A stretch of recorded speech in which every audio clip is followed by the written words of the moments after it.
el volumen de información que pudiéramos revisar es bastante grande, pero le damos la palabra a la doctora Cecilia, que nos va a hacer una presentación sobre los conceptos que ha venido trabajando la misión rural frente a esos objetivos que se propusieron desde el comienzo. Doctora Cecilia. Bueno, a mí no me gusta hablar de pie.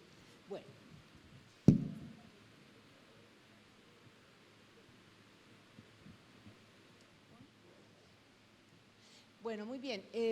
Yo creo que lo que yo había pensado, y voy a pasar en algunas cosas muy rápido porque Mauricio ha hecho una muy buena presentación de los datos. ¿Esto está bien? ¿Se escucha? Sí.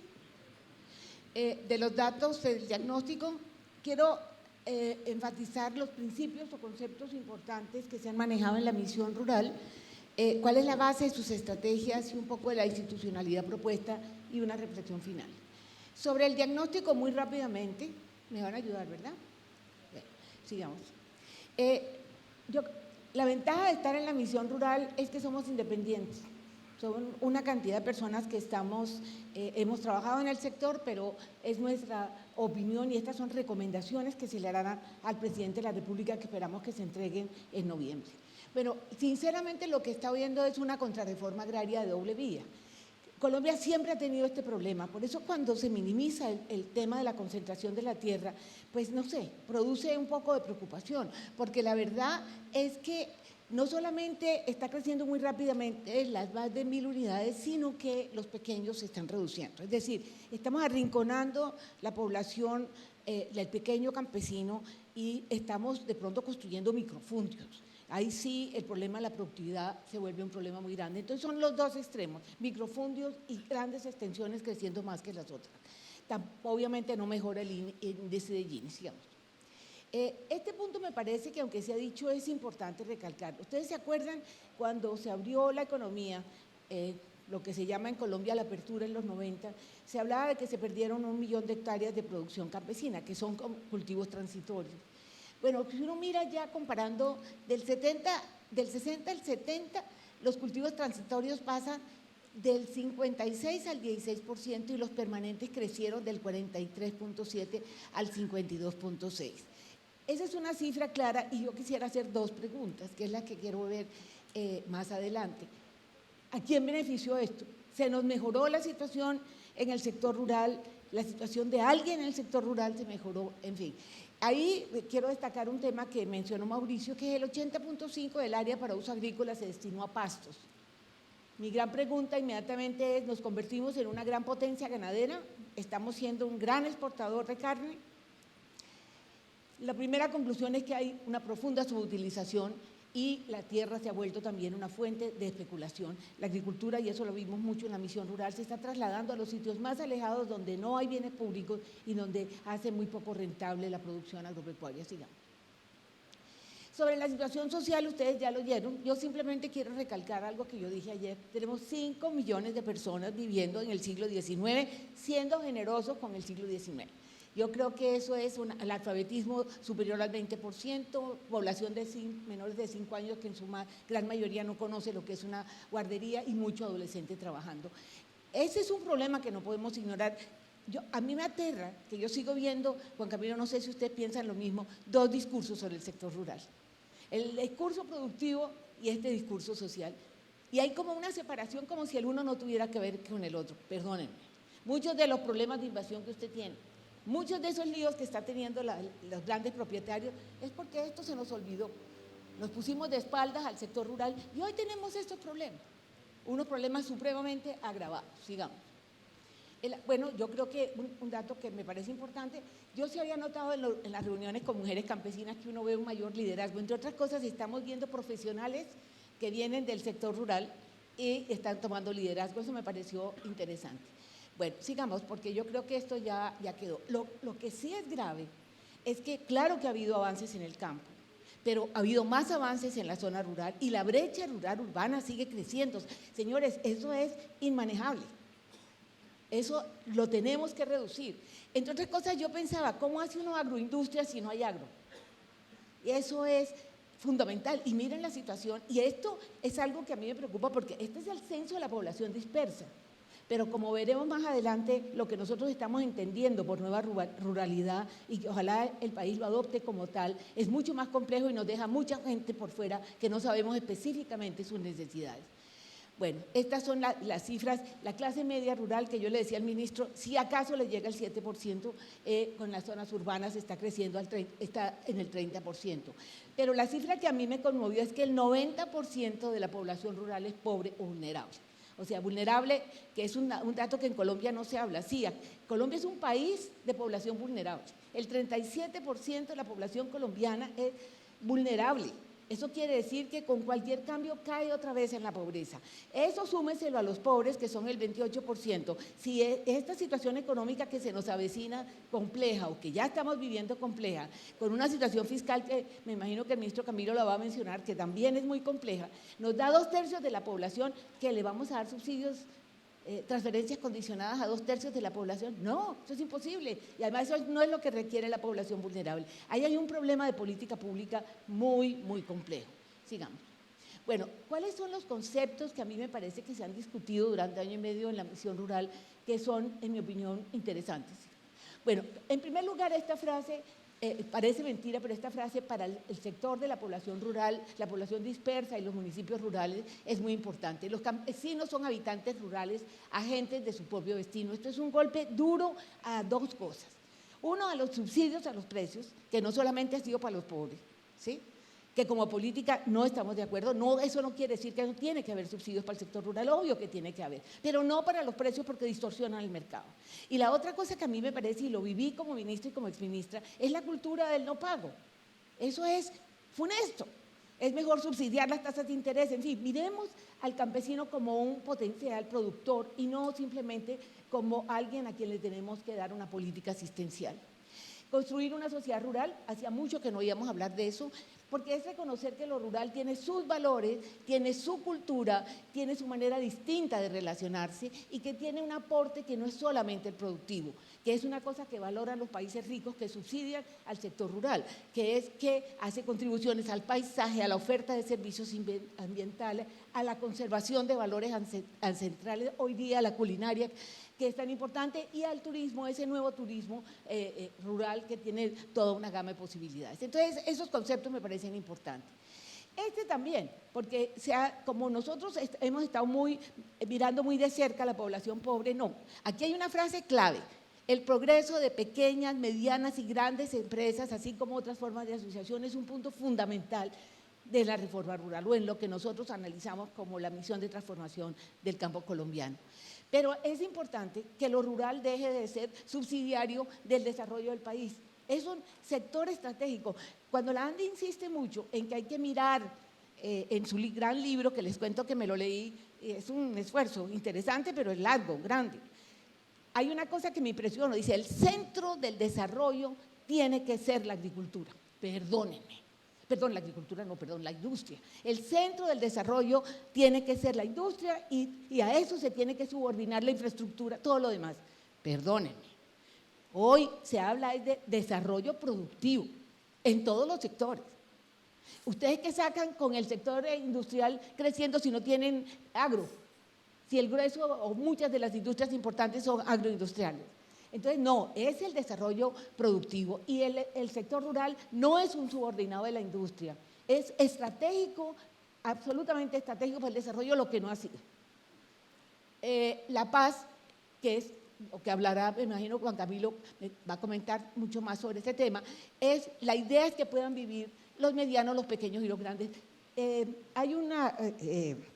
Absalón Machado tiene una frase que a mí me gusta mucho, dice: que estén, incluyendo a la Orinoquía, donde sea, los que quieran y los que puedan. Aquí no se trata de excluir a nadie, ¿de acuerdo? El otro concepto que a mí me parece que es muy interesante es el concepto de la nueva ruralidad. Es decir, aquí hemos tenido la información de lo que se decía el resto, ¿no es cierto? La población rural estaba el resto, que muestra un poco esa manera despectiva como hemos mirado lo rural a través de décadas. Eso no es de ahora, es de siempre. Pues resulta que aquí un concepto que empezó a desarrollar el PNUD es la nueva ruralidad. La nueva ruralidad no solamente incluye los dispersos, sino incluye los municipios rurales cuya actividad económica depende fundamentalmente del campo, incluye los municipios que son medios, que tienen una población vinculada al campo relativamente importante, e inclusive incluyen las poblaciones de ciudades que tienen más relación con la actividad rural que con la actividad urbana. Eso nos da el 30% de la población. ¿5 nos daba cuánto? Cuando es 5 millones nos da cuánto de la población rural en total, 5 sobre 47, ¿cuánto era? El 8, 9, 10%. Ya. Bueno, esto es el 30% de la población. Ese me parece que es una manera muy interesante de minar distintos problemas rurales que habían pasado desapercibidos. El país no está dividido entre la población dispersa y la población urbana. No, hay una gradualidad que hay que considerar y me parece fundamental para la política pública. Sigamos. Bueno, ese es el concepto que les decía, la nueva ruralidad. El tema ambiental, que finalmente entra como la garantía de que haya equidad intergeneracional. Y el otro concepto grande e importante es el concepto territorial, sobre el cual yo tengo mucha preocupación. Sí, es hora de que miremos las especificidades y las ventajas de los territorios, pero ¿qué nos va a pasar en las elecciones del domingo? Eso a mí me trasnocha, tal vez porque soy costeña, que es donde va a pasar muchas cosas. Pero esos territorios en manos de una politiquería corrupta, con vínculos con paras, narcotráfico, etcétera, miren qué institucionalidad va a recibir este país para realmente actuar en la etapa del postconflicto. Ojalá ustedes no tengan nada de eso, pero hay regiones que están muy cooptadas y que va a ser muy difícil hacer un proceso de paz cuando hay un control político. Como hoy denuncia, les recomiendo el artículo de Las Dos Orillas sobre lo que está pasando en el Cesar y lo que está pasando, no me acuerdo en 4 departamentos, pero miré muy bien lo del Cesar. Sigamos. Bueno, la otra, perdón, volvamos un momentico. El otro tema es la asociatividad, no obligada. No es que entonces los grandes empresarios tienen que tener, no, perdónenme, tienen que tener pequeños productores, no. Tratemos de que los pequeños se asocien, sigamos.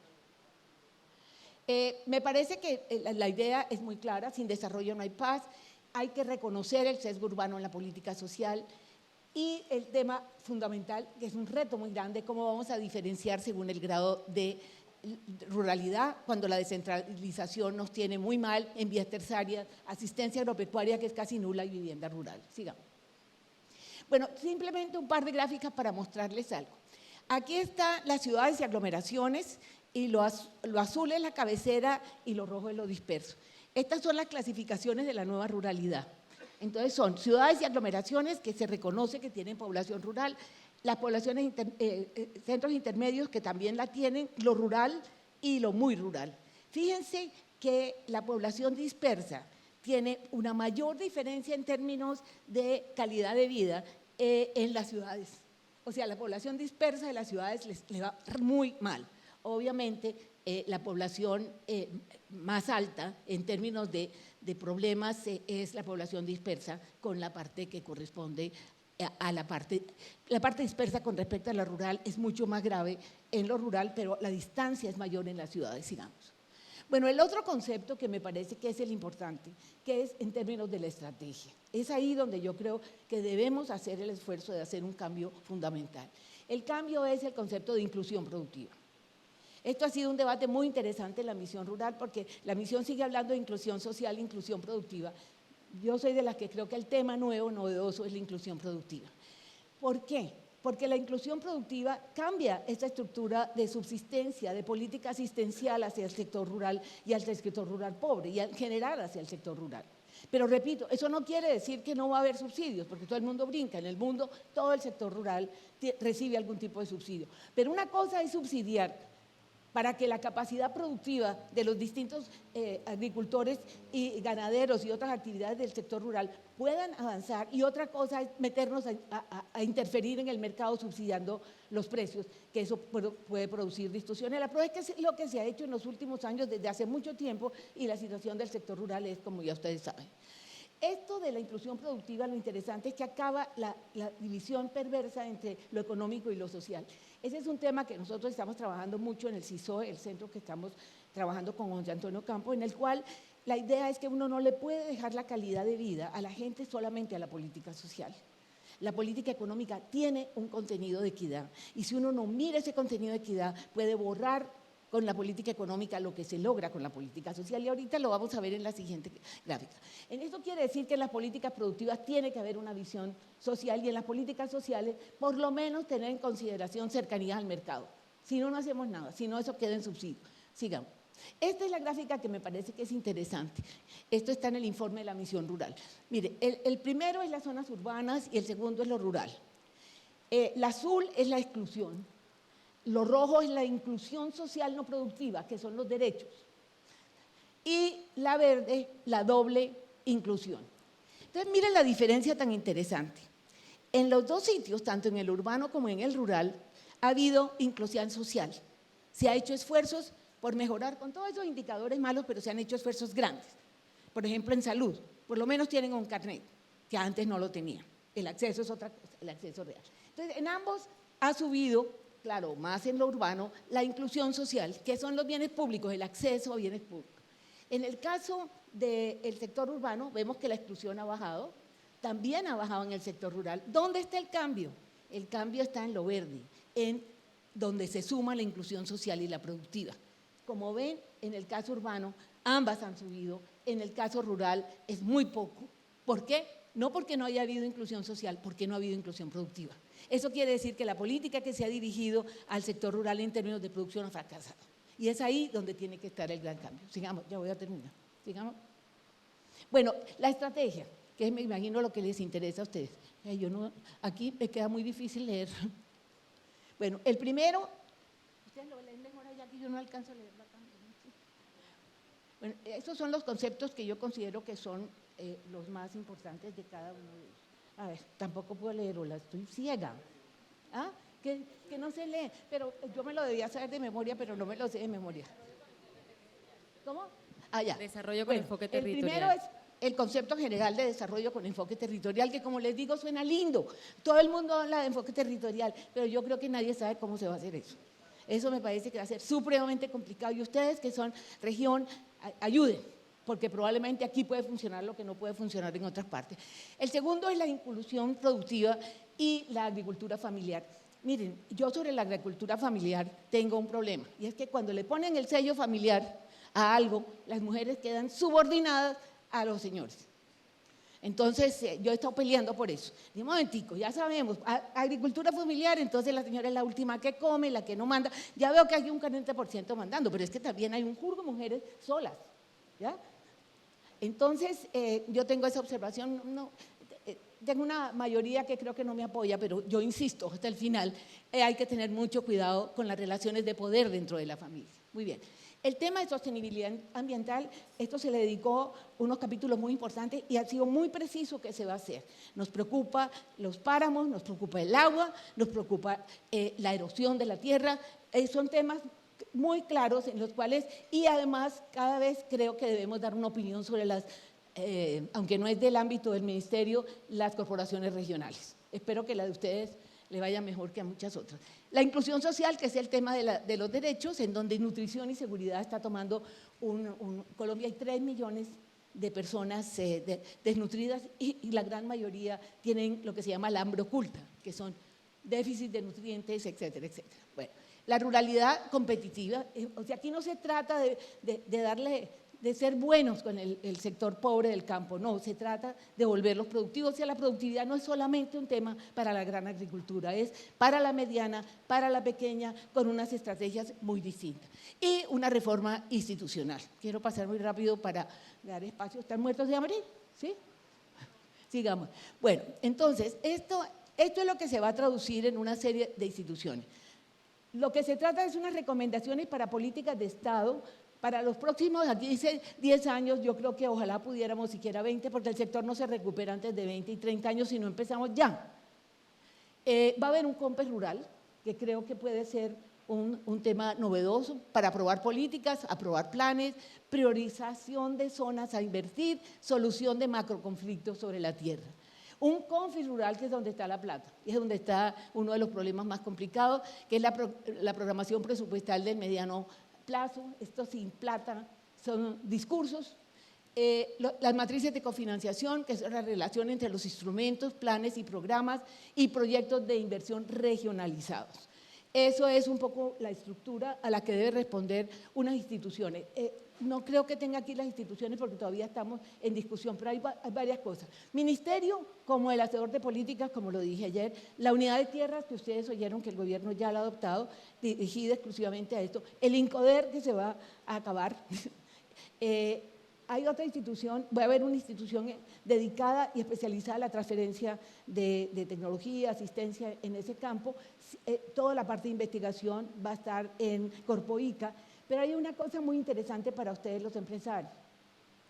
Se va a sugerir la transformación de la CCI en una institución que apoye los grandes proyectos. O sea, una institución que le ayude a los grandes empresarios a coordinar todo.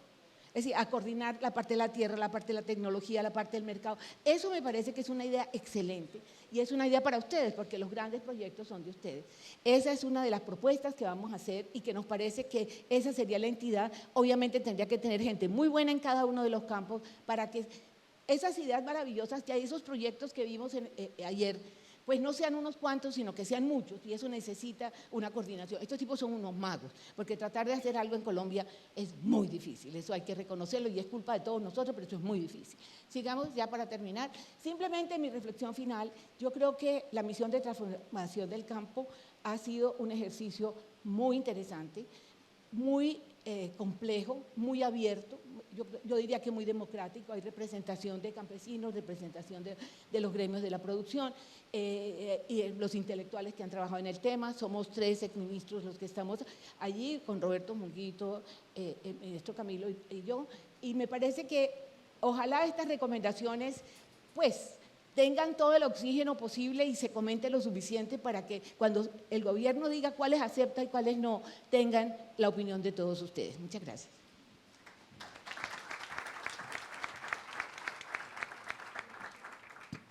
Le damos las gracias a la doctora Cecilia y le pasamos la palabra al doctor Juan Camilo, quien nos va a comentar sobre los resultados de la misión y cómo estos se relacionan también con el primer punto de los acuerdos de La Habana.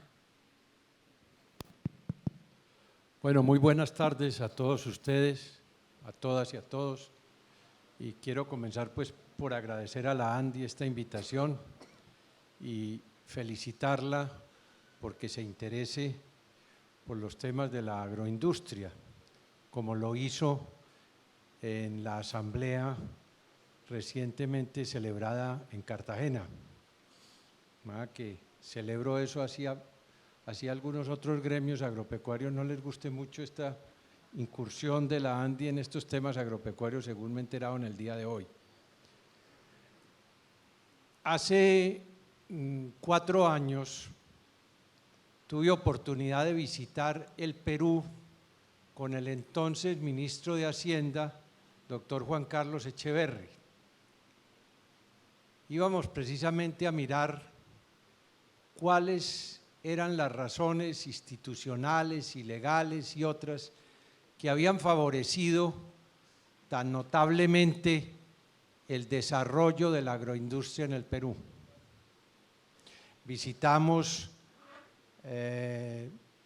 la costa peruana donde han tenido lugar estas transformaciones y luego hicimos una prolongada visita al exministro de Agricultura que les dirigió la palabra el día de ayer y que conoce mucho estos temas. Y yo recuerdo su respuesta cuando le preguntamos cómo ha hecho el Perú para desarrollar tan rápida, tan dinámica y tan exitosamente su agroindustria. Y él nos dijo, hay muchas razones, pero si de las muchas que hay yo tuviera que escoger alguna, les diría esto. La clave ha consistido en que frente a un sector agropecuario descapitalizado, en el Perú ingeniamos mecanismos para trasladar a través del mercado de capitales excedentes que existían en sectores no agropecuarios a través del mercado de capitales, repito, de la Bolsa de Valores de Lima, a financiar emprendimientos agropecuarios y agroindustrias.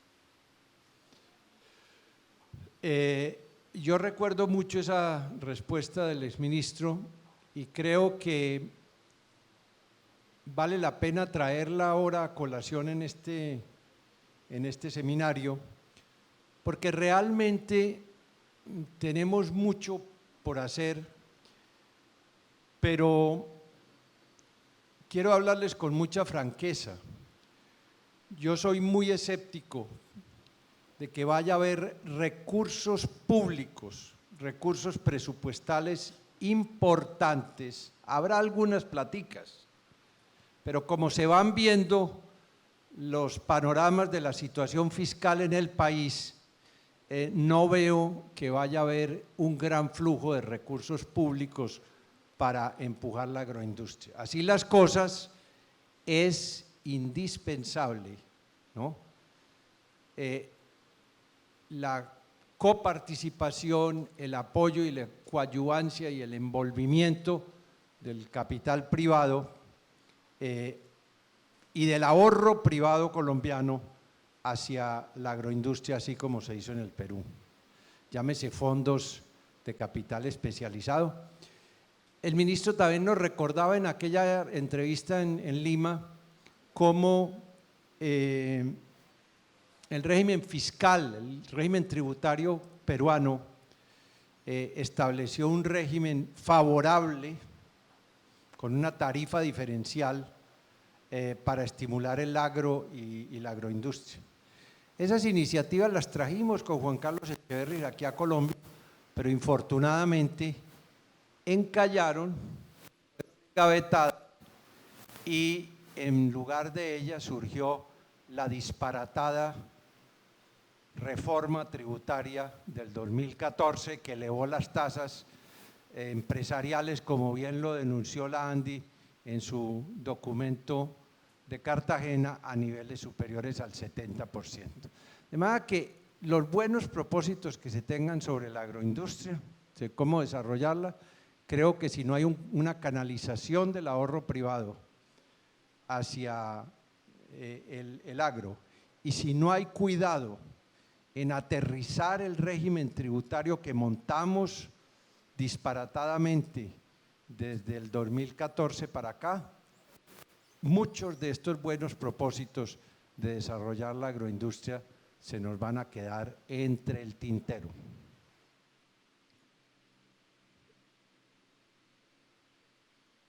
En la misión rural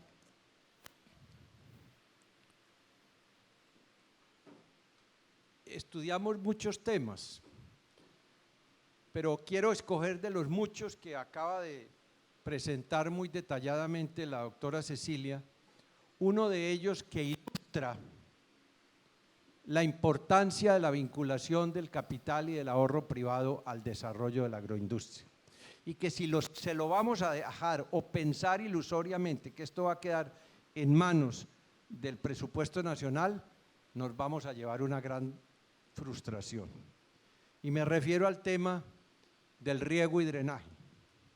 Sin agua, sin facilidades de riego y drenaje, no va a haber posibilidades de tener una agroindustria en Colombia, grande, mediana o pequeña, que se pueda llamar tal en el siglo XXI.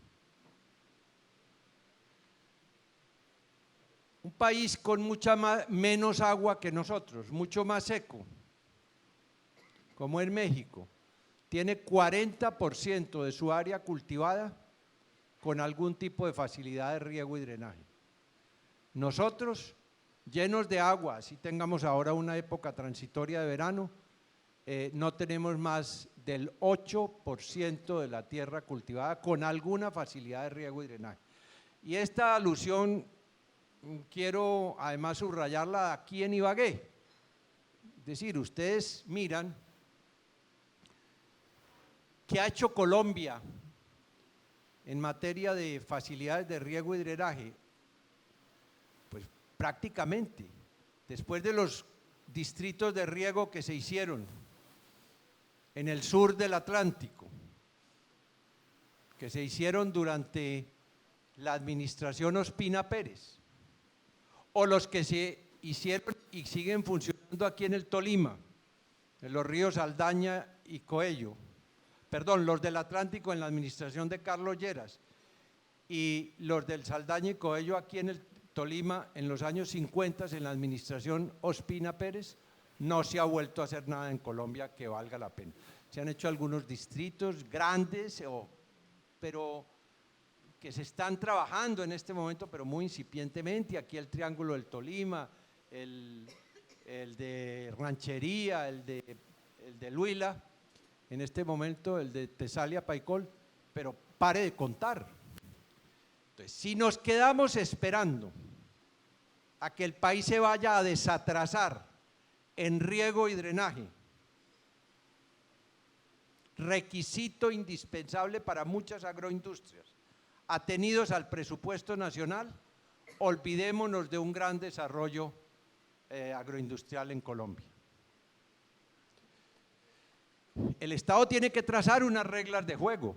Nosotros trajimos, por ejemplo, y quedó escrito en el proyecto de ley de desarrollo rural que se presentó durante mi administración en el Ministerio de Agricultura, trajimos a quien diseñó la parte institucional de todo el manejo de la institucionalidad legal del riego y drenaje en el Perú, con lo que se están haciendo los grandes distritos de riego que uno puede ver en la costa peruana, que de un arenal que era o que es, lo están volviendo un gran jardín en donde en muchos cultivos se le está pasando a la misma Chile. Hay que rescatar y despolitizar, hay que rescatar la cultura de pago y el buen manejo de los distritos de riego y despolitizarlos. Es decir, el Estado puede aportar mucho trazando unas reglas de juego modernas, adecuadas, pero lo que quiero dejarles como mensaje es que muy improbablemente, vía el presupuesto nacional, y mucho menos como se ven las cosas hacia adelante, vamos a poder hacer unas grandes inversiones en muchos de los campos estratégicos que requiere el desarrollo de la agroindustria en Colombia. Y para no ir muy lejos, se acaba de aprobar el presupuesto del sector agropecuario para la vigencia del 2016 y como gran cosa resultó que la rebaja que le hicieron no fue sino del 38% de lo que se venía ejecutando. Entonces, sí, hoy nos decía el representante de Postobón en su muy interesante presentación que les habían dicho que iba a haber unas platicas para unos pozos en las regiones de la Mora. Bueno, puede ser, pero grandes recursos como lo requiere la adecuación de la infraestructura del país para desarrollar la mediana, la grande y la pequeña agroindustria, porque cuando hablamos de agroindustria no pensemos solamente en grandes gigantes de la agroindustria, sino a todos los niveles. El panorama presupuestal del país se ve muy difícil. Ahora bien, en este panel nos han invitado a que comentemos, además del censo agrario, con la doctora Cecilia, la misión rural, que ya terminó y se va a presentar próximamente a consideración del país.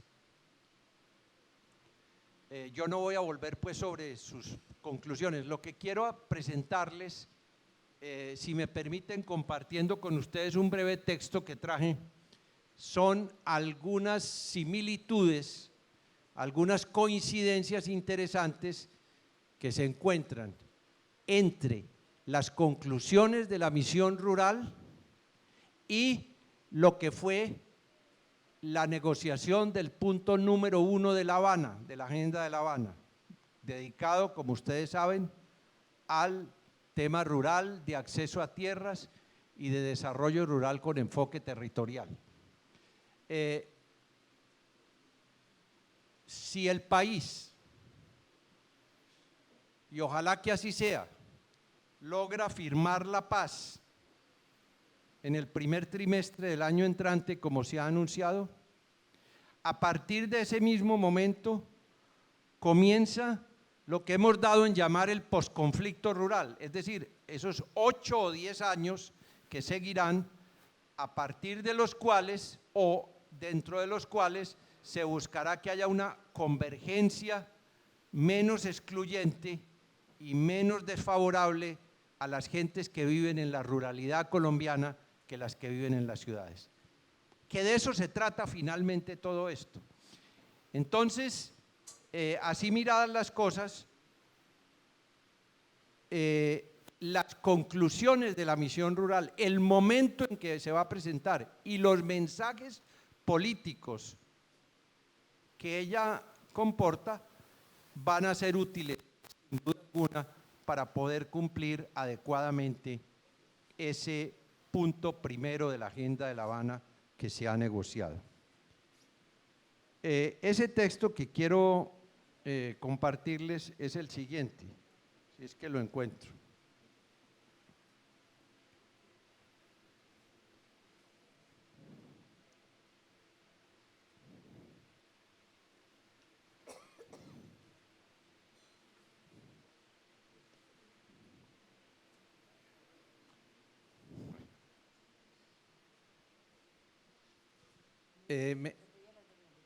Me atropella aquí la tecnología. No, lo tenía hasta señalado, pero es que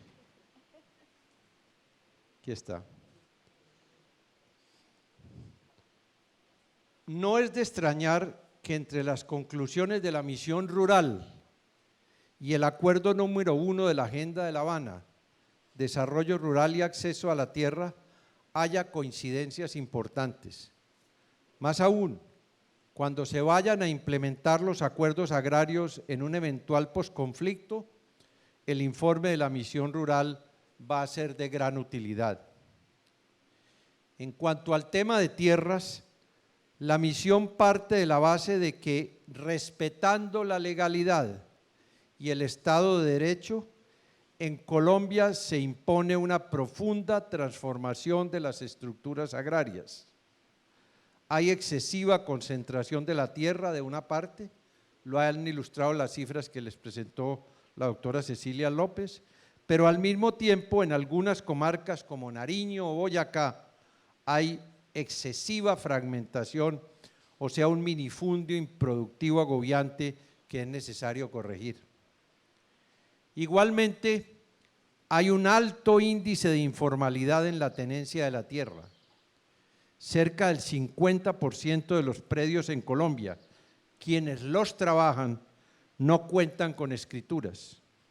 La misión recomienda adelantar o proseguir, pues ya se está empezando a implementar una profunda política de formalización de la propiedad agraria por el sistema de barrido, que entre otras cosas tiene un origen también exitoso en el Perú, y la modernización del catastro rural. Propone también la creación de 2 nuevas entidades que se desprenderían de las funciones que hoy cumple el INCODER. Uno, la Autoridad Nacional de Tierras, para que maneje con exclusividad todo lo concerniente a la problemática de la tierra en Colombia. Y segundo, un Fondo Nacional de Desarrollo Rural que apoyaría todo lo relacionado con las políticas de apoyo al desarrollo rural con énfasis territorial.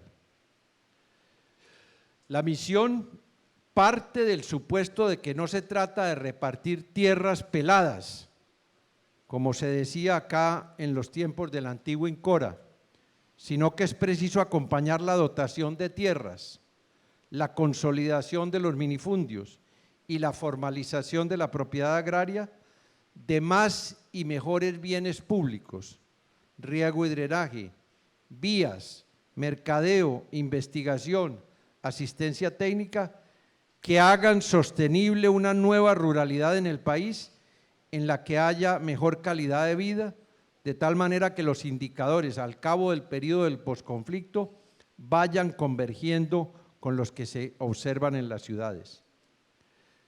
La misión recomienda lo que podríamos resumir en una frase: menos subsidios directos y más dotación de bienes públicos para el agro. En síntesis, hay coincidencias importantes entre las recomendaciones de la misión rural y los acuerdos a los que se llegó en torno al punto número 1 de la Agenda de La Habana.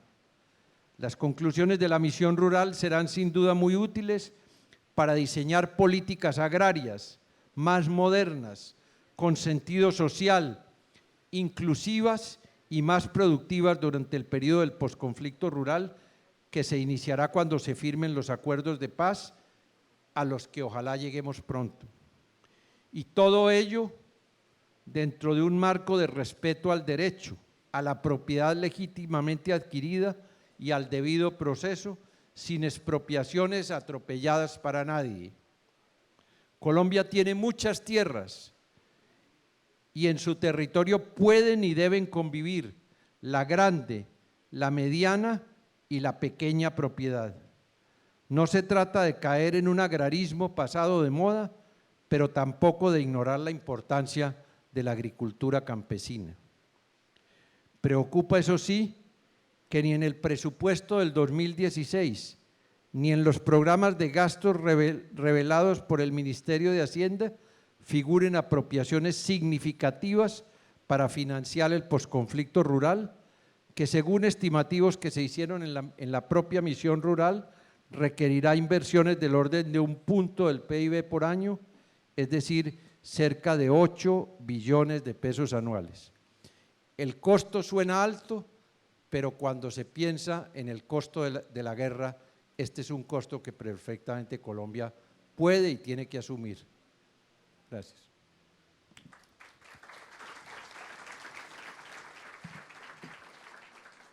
Muchas gracias al doctor Juan Camilo. Efectivamente estamos muy atentos a las recomendaciones que la misión entregue, porque como ustedes verán, muchas de las cámaras de la ANDI están involucradas en este tema y pues hay bastante interés en muchos de los, digamos, resultados y temas que se están llevando en la misión rural, como ustedes pudieron ver, el interés en el proyecto de ley de CIDRES, en la información definitiva del censo.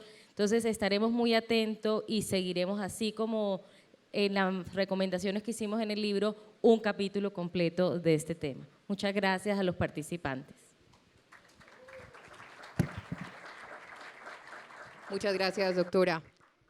Y muchas gracias a todos ustedes, pues de esta manera culmina el primer Congreso Agroindustrial de la ANDI. Para mí fue un placer acompañarlos y hasta una próxima oportunidad.